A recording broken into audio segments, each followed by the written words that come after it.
Starting off with the LA Angels, I have Reed Detmers. His ERA was in the mid-4s last season, but his FIP was a 4.13, and he had 10 strikeouts per 9 versus 3.5 walks per 9. He has produced $38 million worth of value over the last 2 seasons, all while making the league minimum. He's a top-of-the-rotation guy for the Angels as of right now, and he should continue to improve and bring in good value at a young age. For the Houston Astros, I have Yordan Alvarez. Simply put, he's one of the most feared hitters in the game. Despite missing some time last season, he posted a 990 OPS along with a 170 WRC+. He's made a little over $9 million over the last 3 seasons combined, but he's produced right around $120 million in field value, and he's only going to be making around $11 million this coming season. At only 26 years old, he's only going to be making around $53 million combined over the next 3 seasons, and I think that will be worth every penny and then some. For the Oakland A's, I have Zach Geloff. He played 69 games in his rookie season last year, posting an OPS of 841, a WRC plus of 133, and a Fangraph WAR of 2.9, which amounted to a field value of around $23 million.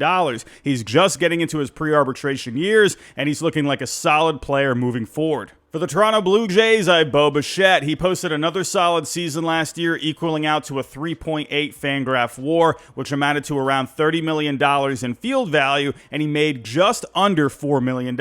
He's only 25 years old, and he'll be making just under $30 million combined over the next 2 seasons before he hits free agency. In my opinion, Toronto should get an extension worked out for him before he gets there. For the Atlanta Braves, I have Ronald Acuna Jr. What else is there to say? Over 159 games en route to an MVP, he hit .337 with a .416 on base, a .596 slugging, a 170 WRC+, 41 home runs, 73 stolen bases, and overall posted an 8.3 Fangraph WAR. This equaled out to $66 million in field value, all while making only $17 million. He's going to be making $17 million again this year, and I don't see him slowing down anytime soon, and the projections agree. For the Milwaukee Brewers, I have William Contreras. Contreras had a very underrated season last year, providing some great offense while playing some of the best defense at the catcher position. Overall, he posted a 5.4 Fangraph WAR, which equaled out to around $43 million in field value, while only making the league minimum $740,000. For the St. Louis Cardinals, I have Lars Nootbaar. He's been a solid player over the last couple of seasons, producing a $46 million field value while only getting paid around $1.5 million.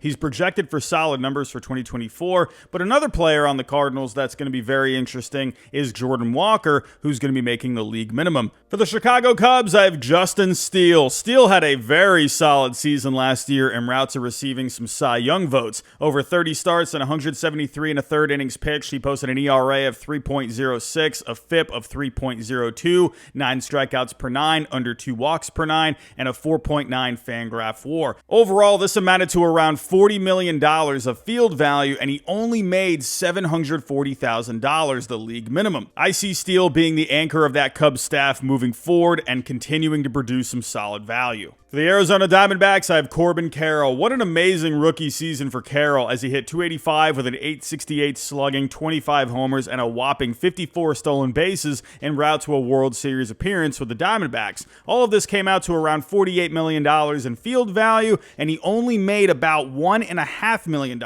He's only making $3.6 million in 2024, and the fact that he has an AAV of $13.6 million over the course of his 8-year, $111 million contract is just mind-boggling. For the LA Dodgers, I have Mookie Betts. While Betts does have the 3rd biggest contract in the game, I believe it's worth every penny as he continues to put up MVP-type numbers each year. Over the last 3 seasons, he's made a little over $70 million combined, but he's produced just under $150 million in field value during that time. He's still only 31 years old, and I expect Betts to keep putting up those MVP numbers each year. For the San Francisco Giants, I have Logan Webb. Logan Webb is turning into the modern-day Greg Maddux before our very eyes. After putting together another solid season that amounted to a 4.9 Fangraph WAR, he's now put up $105 million in field value combined over the last 3 seasons, while making just under $6 million. He's starting a 5-year, $90 million extension this season, and at only 27 years old, it should be well worth it. For the Cleveland Guardians, I have Jose Ramirez. He's on a 7-year, $141 million contract, and he continues to be one of the best players in the game. He's produced $145 million in field value the last 3 seasons combined, while only making a little over $44 million. He's only making $57 million combined over the next 3 seasons, and I don't see Jose Ramirez slowing down at all. For the Seattle Mariners, I have Julio Rodriguez. He signed a 12-year, $209 million contract in 2022, and it's already paying off in a big way. In 2022, he made $700,000 but produced $43 million in field value. In 2023, the first year of his contract, he made $6.1 million while producing about $47 million in field value. The AAV of his contract is $17.4 million per year, and my guess is he'll be worth every penny and then some until the end of it. For the Miami Marlins, I have Eury Perez, one of the top pitching prospects in Major League Baseball. Eury Perez was called up last season at only 20 years old, and he produced solid numbers. He made the league minimum, but produced $11.5 million in field value. He's projected for solid numbers in 2024, and the ceiling is limitless for this guy. For the New York Mets, I have Francisco Alvarez, one of the top prospects in the game. Making the league minimum is going to be a huge bargain moving forward. He produced great numbers in his rookie season, including 25 home runs, while playing great defense behind the plate, along with some solid framing. He does need to be more consistent with the bat, but being a young catcher in this game is very rare. He should continue to be a very high value moving forward. Let's see if the Mets can give him a guaranteed contract extension at some point soon. Before diving into the rest of the video, I want to go over today's sponsor, and that's Aura. Have you ever went to Google, typed in your name, and found all of your personal information out there just exposed for the world? Are you tired of constantly receiving spam calls to the point where you don't even look at your phone anymore when someone's calling? And seriously, I'm looking through my phone right now. I'm seeing unknown number. I don't know what the heck that number is. Who the heck are these people calling me? So this is how Aura can help you. Data brokers are out there making a fortune on your information, selling it to robocallers, spammers, or whoever just wants to know more about you, like where you live. Aura can identify those data brokers that are exposing all your information and submit opt-out requests on your behalf. Brokers are legally required to remove your information if you ask them to, but it's a bit of a task, and that's why Aura will do it for you. Aura also does so much more to protect not just you, but your family from online threats. It's really easy to set up, so you don't have to go out there and download a whole bunch of different apps to get things like parental controls, antivirus, VPN, password management, identity theft insurance, and more. You get everything at one affordable price. So while you're focusing on things that matter, like going to work or school, walking the dog, taking a chamomile bath, let Aura do the hard work of keeping you safe online. So you got 2 choices. You can either let people continue to profit off your private information, or you can go to aura.com/RobbieHyde to get your free 2-week trial. The link is in the description down below. For the Washington Nationals, I have Keibert Ruiz. The Nationals signed Ruiz to an 8-year, $50 million contract, which started in 2023, and this should end up being a solid deal. While his defense did take a step back in his second year in the majors, his overall line of offense improved as he hit more home runs while improving his batting average and slugging percentage.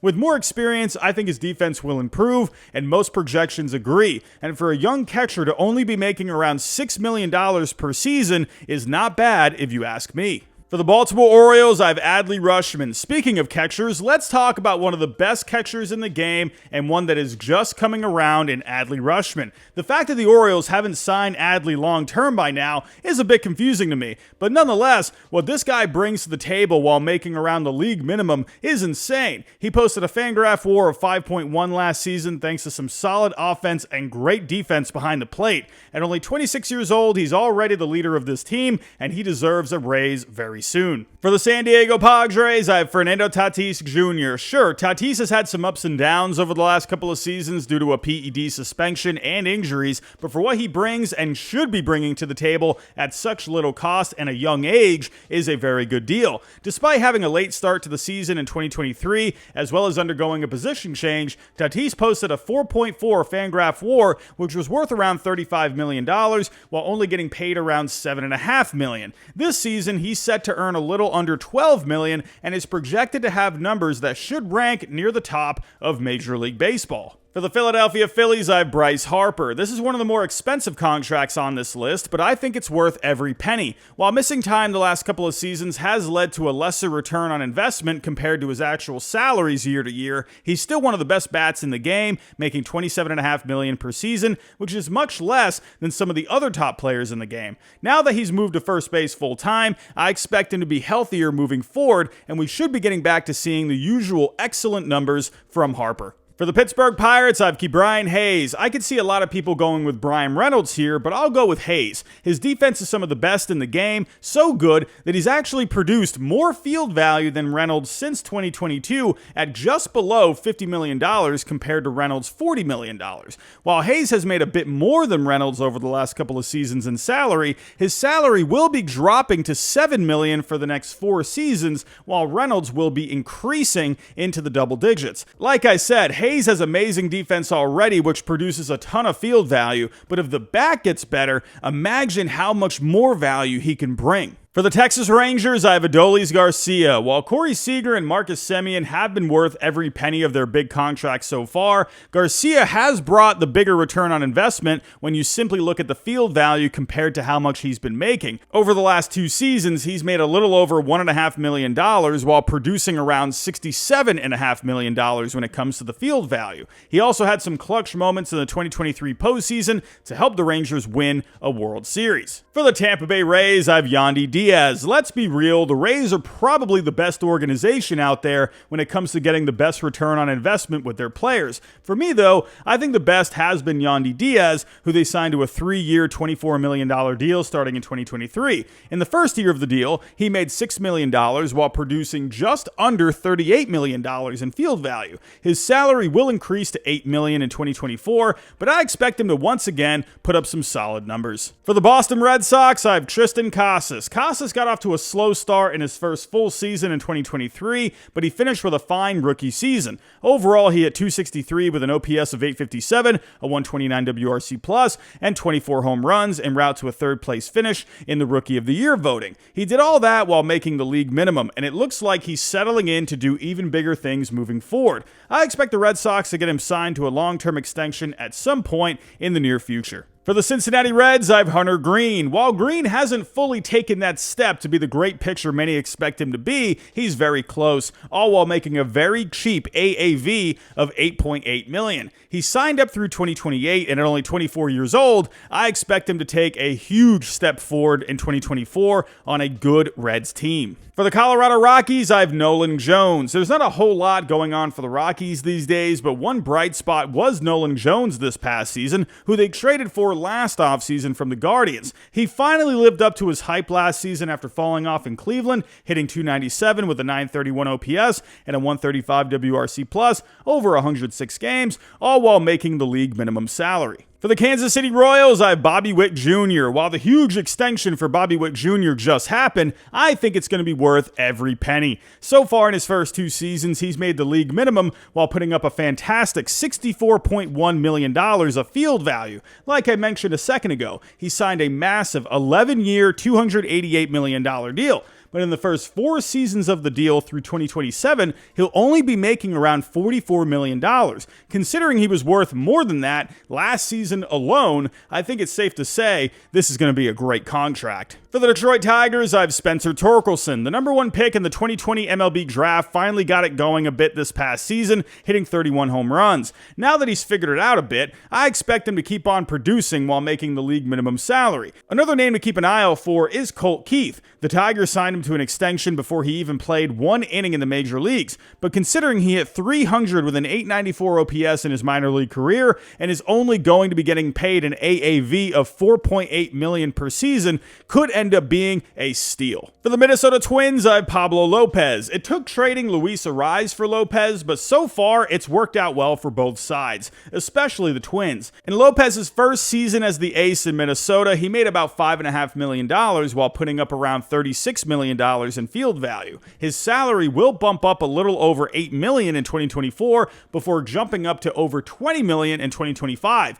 but considering how he pitched this past season, he should be well worth it. For the Chicago Chicago White Sox, I have Luis Robert. After signing a 6-year, $50 million contract back in 2020, the first couple of seasons were marred by injuries. However, Robert finally broke out last season, hitting 38 home runs with a 128 WRC+, while playing great defense, valuing at around $40 million while making only $9.5 million. In 2024, his salary will bump up to $12.5 million, but if he stays healthy, he should easily put up those numbers again that will blow past that figure. To have an ace of his caliber is hard to come by these days. So far, he's been worth the money, but after coming off a Cy Young season, I expect Cole to keep producing at the head of the Yankees rotation. So that's my list. Tell me what you think down below in the comments. If you can on the way out, hit that like button for me, subscribe if you're new, and I'll talk to you next time.